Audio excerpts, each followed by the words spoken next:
Bonjour à tous et bienvenue dans cette nouvelle vidéo. Alors, dans cette vidéo, j'ai voulu commencer une nouvelle série.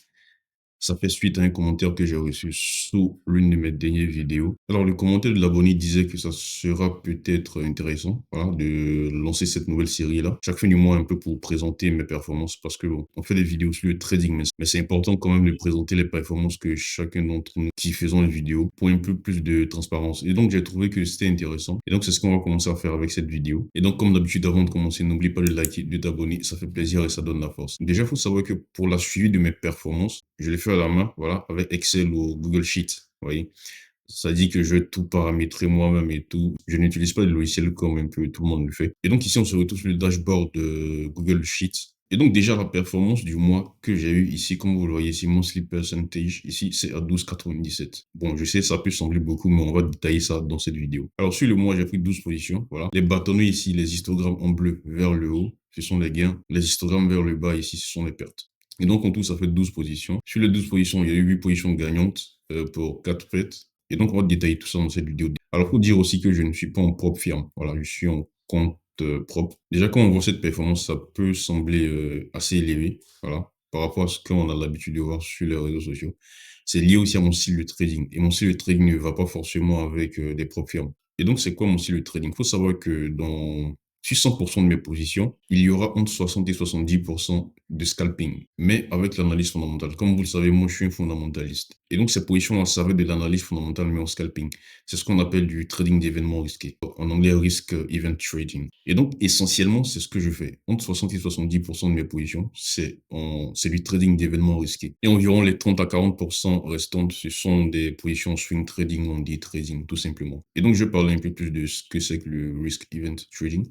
Alors, il faut dire aussi que quand je dis que c'est du scalping, ça peut aussi se transformer en position longue. Je vais prendre l'exemple tout à l'heure. Quand je dis position longue, je parle de position swing trading. Alors, je vais prendre la dernière position en risk event trading pour vous présenter un peu. Ça correspond à quoi? Alors, la dernière position en risk event trading que j'ai pris, c'était sur l'euro USD. Voilà.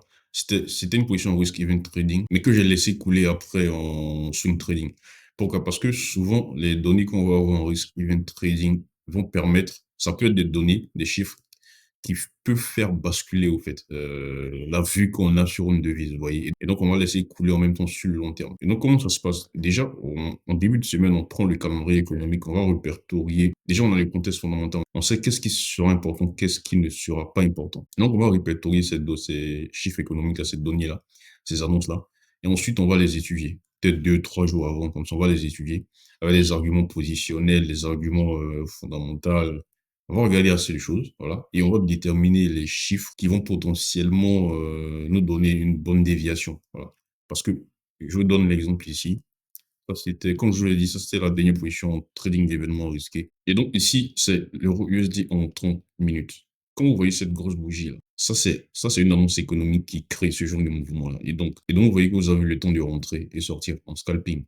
On va pas se mentir, ça met très bien. Et donc quand c'est comme ça, imaginons que vous risquez 1% de votre compte avec ces gros mouvements-là. Quand vous rentrez, vous pouvez faire 3% sur les champs avec ça. Et donc, faire cette opération-là 5 fois déjà dans le mois, ne serait-ce que 5 fois 3%, ça vous fait déjà 15%. Et aussi, il faut dire qu'avec le temps, la marge d'erreur, c'est très, très, très faible avec ça.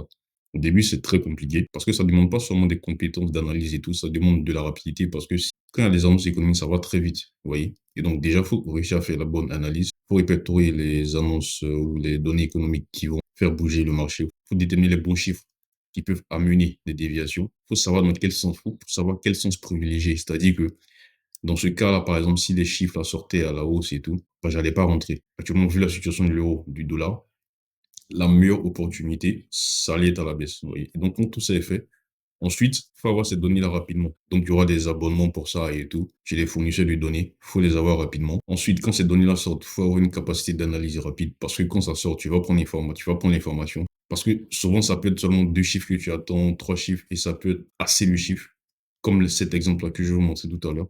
Donc, il faut prendre information de tout ça. Il faut savoir que c'est dans ton intervalle. Il faut être rapide à la souris et il faut avoir un risque management en béton. Vous voyez. Et donc, vous voyez que ça demande assez de compétences. Donc, ça, c'est très compliqué au début, mais avec le temps, on devient de plus en plus un expert. Et je ne vais pas vous cacher que ça m'est très bien. On va développer ça de plus en plus sur la chaîne dans le futur. Et donc, quelles données économiques on a étudiées qui nous a permis d'avoir cette grande bougie-là? Il faut savoir que le 29, on avait les chiffres d'inflation pour les différents États en Allemagne. Je sais que la majeure partie, quand on regarde le calendrier économique, on se dit, bon, ça, c'est pas important. Probablement, même, on ne sait pas ce que c'est, mais pour nous, ça, c'est une mine d'or. Et donc, on a étudié ces différents éléments-là, surtout les variations annuelles de ces différentes inflations-là.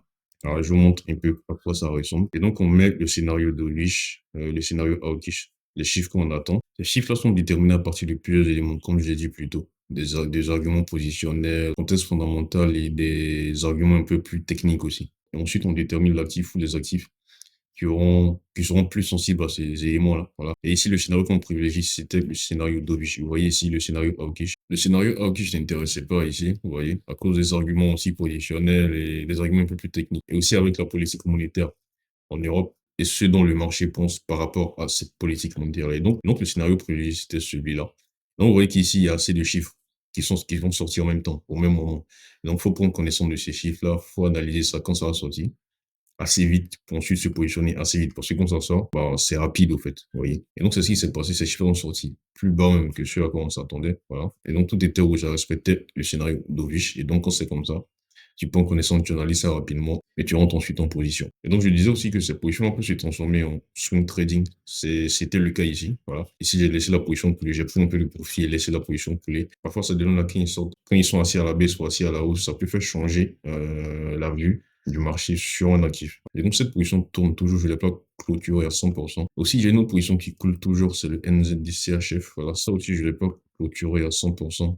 Donc, je dirais que si je clôture toutes les positions, je vais me retrouver ici en performance autour de 13 et quelques, on se rapproche des 14%, vous voyez. Et donc, maintenant, on va parler de ma meilleure position du mois et de ma pire position du mois. Alors, en termes de meilleure position, j'ai l'embarras du choix. Soit c'est le NZDCHF ici, soit c'est ma position sur le NZDCHF que j'ai fait l'étude de cas sur la chaîne que vous pouvez retrouver. Voilà. Soit c'est ça, soit c'est la position sur le NZDCHF. Mais je pencherai plus pour le NZDCHF parce que bon, c'est une position qui est déjà clôturée et vous pouvez retrouver les arguments fondamentaux et techniques qui m'ont permis de rentrer.